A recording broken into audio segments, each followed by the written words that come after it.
Hi, you've tuned into the Raging Aggron channel, and I'm your host, Djingis. So, this will be the first draft recap from the Ula division in the Boom Conference of the PSL, and the first team out is the Clemson Torracats. And this team is overall very scary to face, but it's also a team that relies very much on weather. Sorry for that, and it really relies on rain to be specific. As you see here, Manaphy as the crystal user, and the Spic. Base 100 across the board. We all know what Manaphy can do. You can set up a Potato Glow, go sub, or sub Potato Glow, and then just go ham with Scald or Energy Ball or another type of attack. It hits really hard. I don't think you can run Thunder. I'm just gonna double check that right now. No, it doesn't. Okay, because that will be broken in the rain team. But Manaphy is one of those Pokemon that is really bulky. It's great water type, great offensive water type. And if you pair that up together with Manectric, then you have a Mega Manectric, then you have a fast Volt Switcher, hard hitting Pokemon. A bit frail though, since you will usually be running it in all EVs in speed and attack, or speed and special attack. So you won't really be able to survive a lot of hits. But on the other hand, it can set up screens for itself if you wanted to do that. It can actually tank 2 or 3 super effective. You can actually tank 2 or 3 neutral hits. And it's overall a very good Pokemon. It hits extremely hard, and when you allow it to run Thunder every week, thanks to rain, then it's a real threat. Then it's a huge threat, even bigger than it usually is. You can, those stupid notations, please stop turning up. I have no clue. I have no clue why those notations turn up at all. That's so annoying.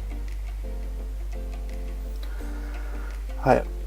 So, Mega Manectric is one of those Pokemon that you don't really know where you have them, because it can be extremely good and it can be extremely bad, depending on who uses it and on which team. But I think that I just see it as a huge threat on this team because of the ability with Flamethrower and the possibility of Flamethrower and Overheat.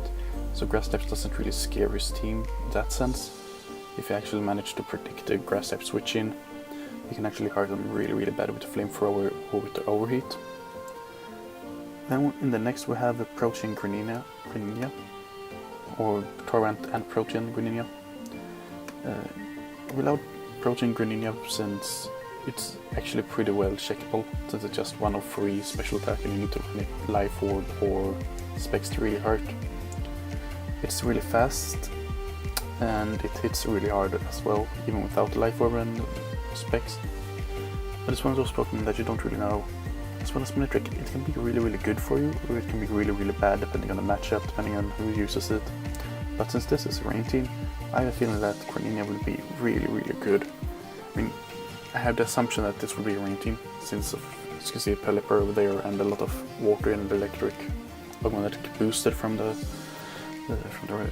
rain. So Greninja is a really good Pokemon, a good pickup. It's really fast. He has 3 really fast Pokemon, so it will be very hard to prep against him with speed tiers. And they will also have a lot of other things as well. But when it comes to Greninja, because Greninja, as you can see, has a very good attack stat and special attack stat. And it learns a variety of good moves. It gets U-turn, so it has a Volt-turn core already. It learns Toxic Spikes, Taunt. So this can really be whatever you want it to be most of the time. I see this as more of a offensive Pokemon, maybe a physical offensive Pokemon in this team, since Manaphy and Manectric are both specially offensive. I'm talking about specially offensive, here we have Goodra.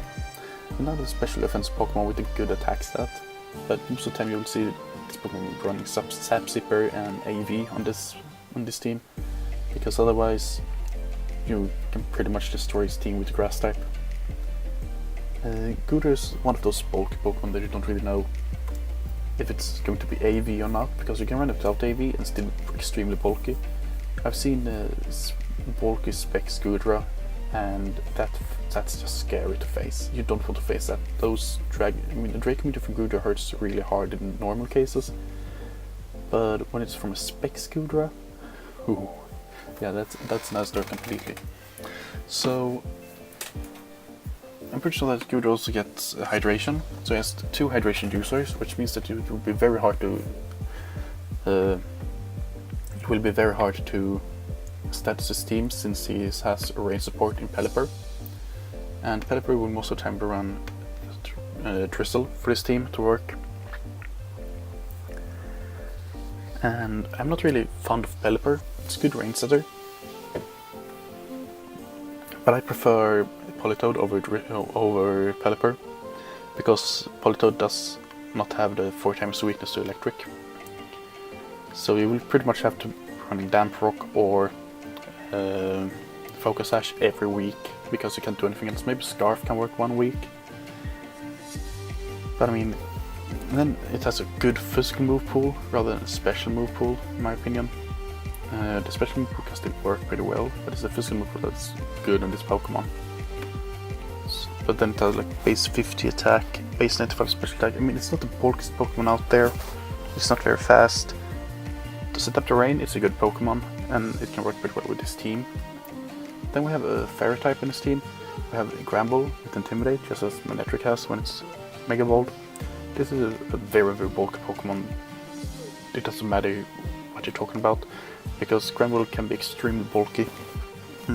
Once again, I've seen AV Gramble work really, really well because you double the special defense. And you can have like 150 special defense, 100 defense, and you have a really, really good physical core or physical Pokemon. And to patch that up with Gudra, that's really good because Gramble can take Moonblasts without really getting too damaged, while Gudra can't. You can also take Ice Beams and so forth. So this is a good pickup, I feel like. I don't really know how you will run this most weeks. I mean, it gets Heal Bell, and I think that's the... I don't think you really have to use Heal Bell on this team, since he has 2 hydration users. It just gets a variety of moves that you don't really think of, and it can hit pretty hard from the physical side. A Plague Wrath from this thing will always hurt. And for some reason it gets Sludge Bomb. Okay. Which would be really good to know, I guess. That's Abysmal. I mean, it's not that, yeah, base 60 is pretty poor special attack. And it has good variety of moves. And it can really do a lot, I feel like. So don't sleep on this Pokemon. Then we have the second the other Pokemon on this team, the 6 later picks. And here we have another thing. So this Pokemon can have Suction Cups, but it's most likely gonna have Storm Drain. Credilli is an extremely bulky Pokemon, and it's extremely bulky in the sense of being Grass Rock. I think it's fighting, it's the only super effective move against Credilli, and it eats fighting type hits pretty well still, especially if you run max defense, max HP, and it can actually eat up a lot of hits. I think Ice Beam as well is super effective on it, but it doesn't really hurt that bad if you're not invested in a special attack. Credilli is I'm pretty sure it gets Stealth Rocks. Yeah, it does get Stealth Rocks, but it can't get rid of rocks. It's mostly known for ingrained Giga Drain shenanigans, pain splitting, and you can actually set up, I don't think you will do it though, but you can actually set up Rock Polish on this thing, Sludge Bomb to get rid of fairies, Sludge Wave as well. Synthesis, I mean, it's not the best on the rain team because you will only get like, I think it's 25% back. Toxic, it's a really, really good Pokemon to have on the team. I feel like he will be bringing it a lot, and another Pokemon that he will bring a lot is Quagsire.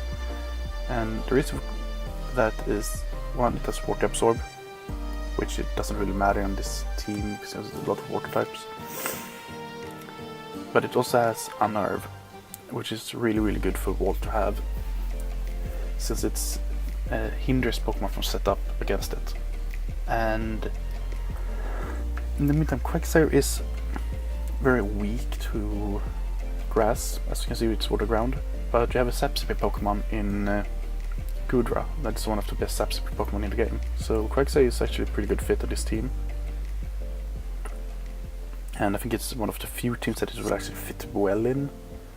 It doesn't get I feel like it does get Skull now, yeah, because it didn't like some couple of generations ago. It's a good Pokemon, it's a good wall, but I don't feel like it can. I don't feel like he will bring it every week, since then he must run Sapsip Gubra, which he must run anyway. So yeah, and I can see him bring Quagsire. He has to set up sweepers, but he has better Pokemon to bring than Quagsire, in my opinion. We also have here. This is extremely dangerous to have on this team, because here we have a special attacking flying type with regenerating Tornado Therian, and this thing can get off 100% accurate hurricanes with base 110 special attack, and you can run it specs as well to hit even harder. This is just an enormous threat. It takes care of so many things that it's insane, and I don't really know why no one picked it up before this, because allowing a rain team to have a Tornadoes, that's begging for trouble. I mean, this is just insane. We all know what Tornadoes can do. It's just there to be really bulky, but I mean, this will hit extremely hard in rain. So I'm not surprised if it brings this every week, brings rain, because it pretty much, I mean, it's extremely good damage that it gets for free most of the time. Then we have Lucario, a really good Pokemon, good fighting type, good steel type. It doesn't really have the best abilities, but I mean, Steadfast and Justified are really good to have actually on the team, because it gives you some sort of dark and fake out resistances, which is really good. And it's also one of those Pokemon that it's extremely hard for both the special and physical side, so you can run this mixed, you can run it just special, just physical. It gets Nasty Plot and Swords Dance, if I'm not correct. It just gets Swords Dance, and I know it gets Nasty Plot. And it gets priority on both sides with Vacuum Wave, Bullet Punch. And I mean, it's just such a huge threat on this team, because this Pokemon works on every single team that you can bring every week. And it's a steel type, it takes care of fairies, which it doesn't really have earlier, and Gudra would be really pleased if something could take care of fairy types for it. Though it's a steel type with not the best special defense, and it's a fighting type as well, it will still be hit pretty hard. And I don't feel like I have to talk so much more about Lucario, because we all know how good it can be. Except we have Toxicroak. I don't know why I picked Toxicroak, because it's poison fighting and it's pretty slow. Most psychic types are faster than Toxicroak and will therefore kill it pretty easy. I can see a Scarfed max attack Toxicroak work though, because it can actually run it kill most fairies and they are mostly a bit slower. So yeah, it's a good pickup, I feel like. I think it works pretty well on its team as well. In my opinion, I would rather have Lucario than Toxicroak. And this last pick is Zangoose. I don't know why I picked this thing at all, because Immunity and Toxic Boost isn't the best abilities. I mean, Toxic Boost can be pretty good on this Pokemon though, since it's so such a high base power of attack. But still, yeah. No, I don't feel like this will. I don't feel like he will bring Zangoose that often, and I feel that will be one of the Pokemon he drops. But I might be wrong. I kinda hope so, because it would be really nice to see Zangoose put in some extreme work in this season. So overall, this team is extremely scary in the rain, with Manaphy, Mega Manectric, Gudra, Tornadus T, and what's its face? Greninja, Protein Greninja. So I mean, and together with the walls he has, the only three weaknesses I can see on his team is the Rain Setter. I feel like it's a good Rain Setter, but you can set up Rain for 8 turns and it's going to die to an electric attack if you're not preserving it good. And I know that we did that pretty well last season, but I don't feel like I don't feel like he will be able to do that on this team because he doesn't have. He has one Pokemon that can eat up Thunderbolts too, if he brings Quagsire. But Kudra is the only thing that can eat up a Thunderbolt on his side without getting a tremendous amount of damage on it. So, and then we have Gramble. I don't feel like Gramble is the best fire type, but I feel like it works pretty well on his team because he needs another wall as well, and he needs a fairy Pokemon, so that's, I mean, that's okay for me. And then the Zangoose, I've already explained why. So I'm going to end this video. My name is Djingis, and I will see you next time.